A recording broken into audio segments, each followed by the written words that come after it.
बिस्मिल्लाहिर्रहमानिर्रहीम। अस्सलाम वालेकुम नाज़रीन। इस किस्त के आगाज में बमसी और तुर्गुत अल्प मेहमान खाने के कमरे में सोने लगते हैं तो बमसी को बेचैनी की वजह से नींद नहीं आती। फिर वो अपना गद्दा उठाकर फर्श पर बिछाता है और कहता है, ये गद्दा अब मेरा दुश्मन बन गया है। तुर्गुत मुस्कुराने लगता है और उसे कहता है, इंसान का दुश्मन गद्दा नहीं बल्कि तन्हाई है। मुझे लगता है तुम भी तन्हाई से तंग आ गए हो, अब तुम्हें इस पर नींद नहीं आएगी। दूसरी तरफ उराल कहता है, अब अर्तुगरुल बहुत आगे निकल गया है, हमें उसे उस वक्त रोकना चाहिए था जब वो कमजोर था। अब इस्लिहान से शादी और जानदार सरदार के साए में रहना उसे अजाब लग रहा है। उसने हमें बेवकूफ बनाकर जवाब दिया है। जानदार कहता है, मैंने उसकी तरफ दोस्ती का हाथ बढ़ाया है, अगर उसने इनकार किया तो जो जरूरी हुआ वो किया जाएगा। इस्लिहान कहती है, बाबा आपने मेरे साथ शादी करने के लिए एक शादीशुदा इंसान को पेशकश करके बहुत बड़ी कुर्बानी दी है। मैं आपकी खातिर ये रिश्ता सारी जिंदगी के लिए बर्दाश्त करने के लिए तैयार हूँ, लेकिन अगर अर्तुगरुल साहब ने अपना सलूक ऐसा ही रखा तो ये शादी अच्छाई के बजाय बुराई लेकर आएगी। उराल कहता है, ये सब आपकी वजह से हुआ बाबा। अलियार कहता है, ये क्या कह रहे हो भाई, ये फैसला हमने आपकी फैलाई हुई गंदगी को दूर करने के लिए किया है। उराल कहता है, बहुत खूब अलियार, तुम कितने अंधे हो चुके हो। अर्तुगरुल हमारे रिस्क के पीछे है। हल्ली बाजार को फतह करके वो अपने आप को नाकाबिले तस्हीर समझने लगा है। तुम्हें क्या लगता है वो जानदार साहब की बेटी लेकर मुतमिन हो जाएगा? ये सुनने के बाद सरदार जानदार गुस्से में कहता है, अब अपने आप को काबू में रखो। उराल इस्लिहान रोती हुई हैमे से बाहर चली जाती है। फिर अलियार कहता है, भाई आपको कोई ख्याल नहीं है कि आपके अल्फाज कितने जहरीले हैं और किसी को कितना दुख दे सकते हैं। आपने इस्लिहान को दुखी कर दिया है।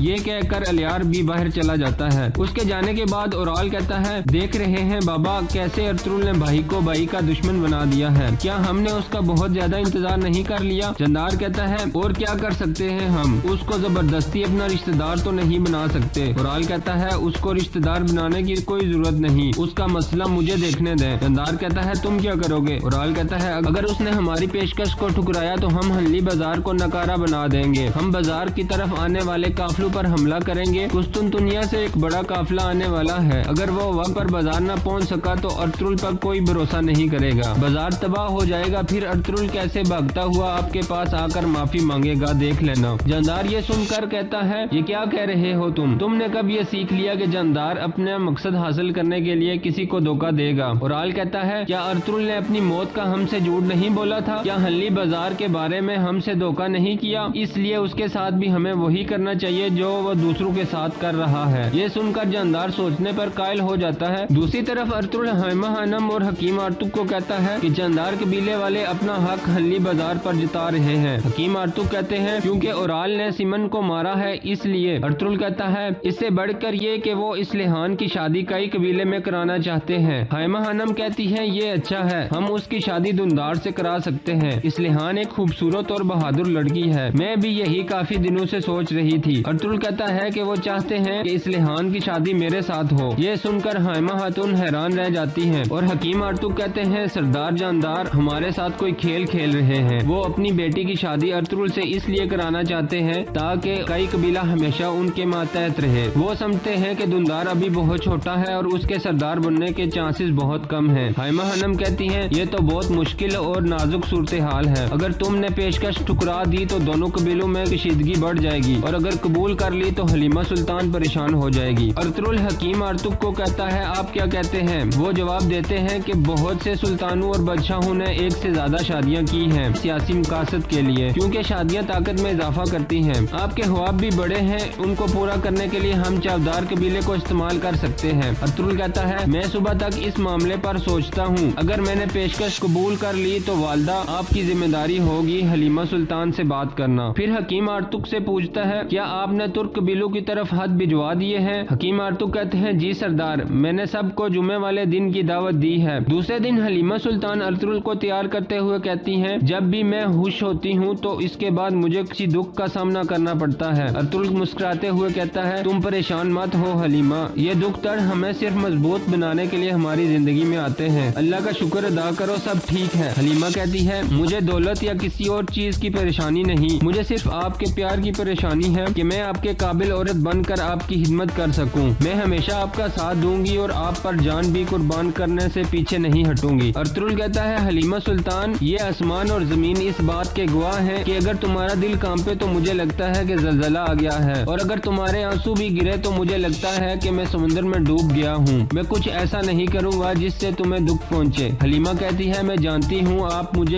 کبھی دکھ میں مبتلا نہیں کرو گے۔ پھر ارطغرل حلیمہ کی پیشانی کو بوسہ دیتا ہے اور باہر چلا جاتا ہے۔ باہر اسلحان گھوڑا تیار کر رہی ہوتی ہے اور ارطغرل اسے دیکھ کر اس کی طرف آتا ہے اور پوچھتا ہے جاندار صاحب نظر نہیں آ رہے؟ وہ کہتی ہے کہ بابا رات کو ہی چلے گئے تھے، وہ آپ کو مزید پریشان نہیں کرنا چاہتے۔ اب مجھے بھی اجازت دیں، قالینوں کا بہت کام پڑا ہے۔ ارطغرل کہتا ہے کیا آپ دوسری عورتوں کا انتظار نہیں کریں گی؟ اکیلی جائیں گی؟ آپ کو یاد نہیں پچھلی بار کیا ہوا تھا؟ اسلحان کہتی ہے میرے بابا نے میری تربیت ایک بیٹے کی طرح کی ہے، میں اپنی حفاظت کرنا جانتی ہوں، اب مجھے اجازت دیجیے سردار ارطغرل۔ یہ کہہ کر وہ وہاں سے چلی جاتی ہے۔ دوسری طرف ترگت الپ سپاہیوں سے مہمان خانے کی صفائی کرا رہا ہوتا ہے اور کہتا ہے ارطغرل بے کے آنے سے پہلے ہم نے سارے کام ختم کرنے ہیں۔ اتنے میں بمسی بھی ادھر آ جاتا ہے۔ پھر گنگت ان کے لیے شہد اور انگور کا رس لے کر آتا ہے۔ بمسی ترگت کو کہتا ہے چلو ہم دونوں مقابلہ کرتے ہیں۔ ترگت کہتا ہے ٹھیک ہے، جو پہلے ختم کرے گا وہ قبیلے واپس چلا جائے گا اور جو ہار جائے گا وہ ادھر ہی رہ کر کام کرے گا۔ بمسی کہتا ہے ٹھیک ہے۔ پھر کافی بھیڑ لگ جاتی ہے۔ پہلے ان کو انگور کا رس دیا جاتا ہے جو دونوں ایک ساتھ ختم کرتے ہیں، پھر شہد دیا جاتا ہے اور دونوں کھانا شروع کر دیتے ہیں اور شہد بھی دونوں ایک ساتھ ختم کرتے ہیں۔ پھر بمسی ترگت کو کہتا ہے بھائی اب ٹھیک ہو؟ ترگت کا سر چکرانے لگتا ہے اور وہ اسے کہتا ہے جنگلی ریچھ تم نے میرے اندر آگ لگا دی ہے۔ بمسی کہتا ہے میرا بھی یہی حال ہے۔ پھر دونوں پانی پینے کے لیے فوراً برتن پکڑ لیتے ہیں اور پینے لگتے ہیں۔ اس طرح دونوں کے درمیان مقابلہ برابر ہو جاتا ہے۔ پھر سارے سپاہی اللہ اکبر کے نعرے لگانا شروع ہو جاتے ہیں۔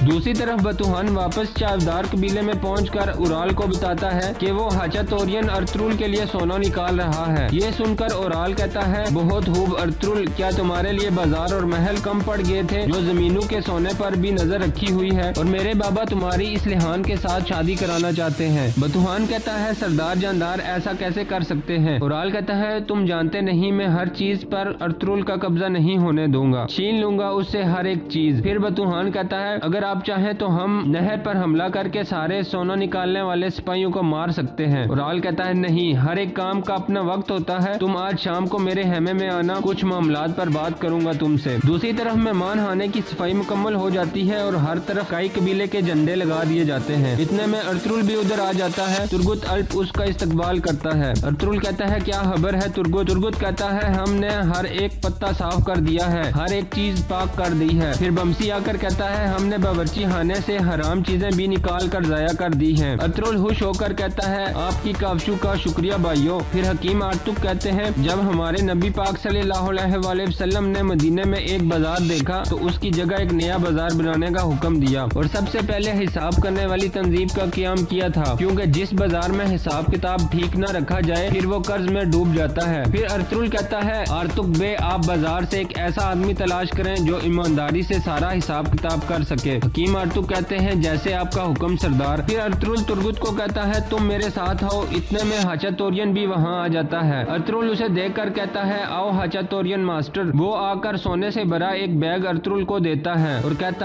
کہتا ہے سردار میں آپ کو دعوت دیتا ہوں آپ سونے کی کان پر آئیں اور ہمیں شرف بخشیں۔ پھر ارطغرل ترگت کو کہتا ہے کہ جب ہماری کان ہمیں فائدہ دے رہی ہے تو ہمیں چاہیے کہ اس کی حفاظت بھی کی جائے، اور کہتا ہے کہ گنکت اور سمسا کو ادھر بھیجو اور کہو کہ ہوشیار ہو کر ادھر حفاظت کریں، کوئی بھی حملہ کر سکتا ہے۔ ترگت کہتا ہے ٹھیک ہے بھائی اور وہاں سے چلا جاتا ہے۔ پھر ارطغرل ہاچاتورین استاد کو کہتا ہے جب بھی مجھے وقت ملا میں آپ کی طرف آؤں گا انشاءاللہ۔ اتنے میں ترگت گنکت اور سمسا کو ارطغرل کا پیغام جا کر دیتا ہے اور حکیم آرتک بھی ایک شخص کو لے کر ارطغرل کو آ کر کہتے ہیں سردار اس شخص علیکو سے متعارف کروانا چاہتا ہوں، اور یہاں اس قسط کا اختتام ہو جاتا ہے۔